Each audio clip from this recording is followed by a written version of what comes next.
रक्तगट, blood groups.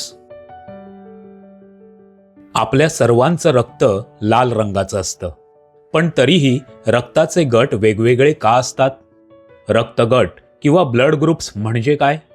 चला त्याविषयी समजून घेऊ. मानवी शरीरामध्ये रक्त हा लाल रंगाचा द्रव घटक असतो. रक्ताभिसरण संस्थेमध्ये त्याचे नियमित वहन होत असते. निरोगी व्यक्तीच्या शरीरात एकूण वजनाच्या साधारणपणे 1/12 भाग एवढे रक्त असते. म्हणजेच माणसाच्या शरीरात साधारण 5 ते 6 लिटर रक्त असते.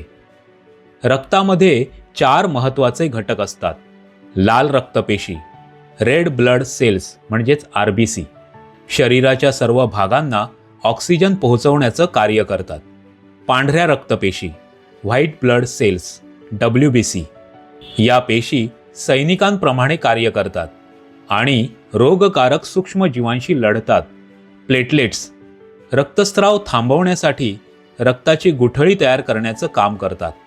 प्लाझ्मा, हा पिवळसर रंगाचा पाण्यासारखा घटक संपूर्ण शरीरात पोषक द्रव्य, हार्मोन आणि आवश्यक प्रथिनं पोहोचवण्याचं काम करतो. याशिवाय रक्तात प्रतिजन म्हणजेच अँटीजेन आणि प्रतिपिंड म्हणजेच अँटीबॉडीज असतात. प्रतिजन, अँटीजेन्स हे विशिष्ट प्रकारचे प्रथिन आहेत जे जन्मापासून आपल्या लाल रक्तपेशींच्या म्हणजेच RBCच्या पृष्ठभागावर असतात. उदाहरणार्थ अँटीजेन A आणि अँटीजेन B किंवा दोन्ही. प्रतिपिंड, अँटीबॉडीज, हे प्रथिनं रक्तातील प्लाझ्मामध्ये आढळतात. जीवाणू, विषाणू किंवा चुकीच्या रक्तगटाचे रक्त अशा घटकांशी लढण्याचं कार्य करतात. प्रत्येक व्यक्तीचा रक्तगट अँटीजेन्स आणि अँटीबॉडीजवरून ठरवला जातो. उदाहरणार्थ ज्या व्यक्तीच्या RBC मध्ये A अँटीजन असतं त्यांचा A रक्तगट असतो. अशा व्यक्तीच्या प्लाझ्मामध्ये अँटीजेन B विरुद्ध लढणाऱ्या अँटीबॉडीज असतात. रक्तगटाचे प्रामुख्याने 2 पद्धतीने वर्गीकरण केले जाते: ABO आणि RH फॅक्टर. ABO पद्धत. वैज्ञानिक दृष्टिकोनातून रक्तगट हे 4 प्रकारचे आहेत. A मध्ये A अँटीजन आणि B मध्ये अँटीबॉडी असतात. B मध्ये B अँटीजन आणि A अँटीबॉडी असतात. AB मध्ये A आणि B दोन्ही अँटीजन असतात पण अँटीबॉडीज नसतात. O मध्ये कोणतेही अँटीजन नसतात आणि A आणि B दोन्ही अँटीबॉडीज असतात. पण A आणि B दोन्ही अँटीबॉडीज असतात. RH factor. रक्तातील आणखी एक घटक म्हणजे RH फॅक्टर.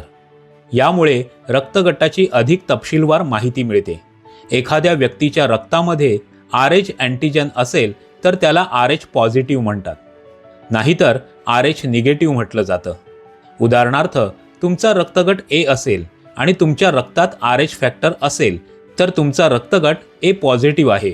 तुमच्या रक्तात RH फॅक्टर नसेल तर तुमचा रक्तगट A निगेटिव्ह आहे. गर्भवती महिलांना RH बद्दल माहिती असणं खूप महत्त्वाचं आहे. आई आणि बाळामध्ये RH फॅक्टर विसंगत असेल तर ती गंभीर परिस्थिती मानली जाते. रक्तगट माहिती असल्याने संभाव्य धोके आणि गुंतागुंत टाळण्यास मदत होऊ शकते. ABO सिस्टीम आणि RH फॅक्टर व्यतिरिक्त काही इतर दुर्मिळ रक्तगट आहेत. त्यापैकी एक म्हणजे बॉम्बे रक्तगट. हा रक्तगट भारतातील बॉम्बे म्हणजेच आत्ताची मुंबई या ठिकाणी सर्वप्रथम सापडला होता. हा रक्तगट इतका दुर्मिळ आहे की साधारण 10,000 पैकी फक्त 1-2 लोकांमध्ये तो आढळतो. बॉम्बे रक्तगट असलेल्या व्यक्ती फक्त त्याच रक्तगटाच्या व्यक्तीकडून रक्त घेऊ शकतात. प्रत्येक रक्तगटाची काही वैशिष्ट्ये आहेत. त्यामुळे इतर रक्तगटाचे रक्त शरीरात आल्यास रोगप्रतिकारक शक्तीवर त्याचा परिणाम होतो. समजा एखाद्या व्यक्तीचा रक्तगट A असेल आणि तिला B रक्तगट असलेले रक्त दिले गेले तर त्या व्यक्तीची रोगप्रतिकारक शक्ती त्या रक्ताचा स्वीकार करत नाही. असे झाल्यास शरीरामध्ये त्याच्या गुठळ्या बनू शकतात आणि अनेक घातक व गंभीर परिणाम होतात. परिणामी मृत्यूही होऊ शकतो. म्हणूनच रक्तदान करताना योग्य रक्तगट मिळणं अत्यंत महत्त्वाचं आहे. रक्तदानाविषयी अधिक जाणून घेण्यासाठी रक्तदान फायदे आणि सुरक्षा हा व्हिडिओ पहा. प्रत्येक व्यक्तीचा रक्तगट ही त्याची विशिष्ट आणि जीव वाचवणारी ओळख असते. स्वतःचा रक्तगट माहीत करून घेणं अतिशय महत्त्वाचं आहे.